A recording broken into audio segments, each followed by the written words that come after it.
В Жиганском районе провели первый районный детский фольклорный фестиваль «Аюкта».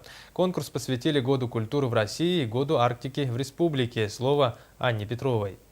Реализовав свою мечту, коллектив Центра дополнительного образования детей провели в рамках фестиваля «Арт-дефиле Сикалан», на котором зрители увидели рукотворные работы, национальную одежду жиганских 28 мастериц. Почетным гостем фестиваля была приглашена Киригаева Галина Степановна, народный мастер Республики Саха-Якутия. С ее участием для педагогов прошла творческая мастерская.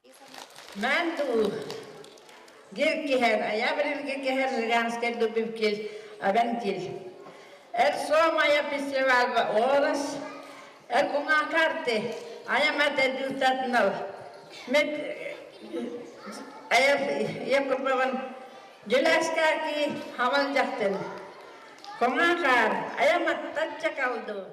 Сам фестиваль был проведен по 6 направлениям: фольклорные танцы, народно-сценические, эстрадные танцы, народное эстрадное пение, устное народное творчество. В конкурсе приняли участие более 300 участников.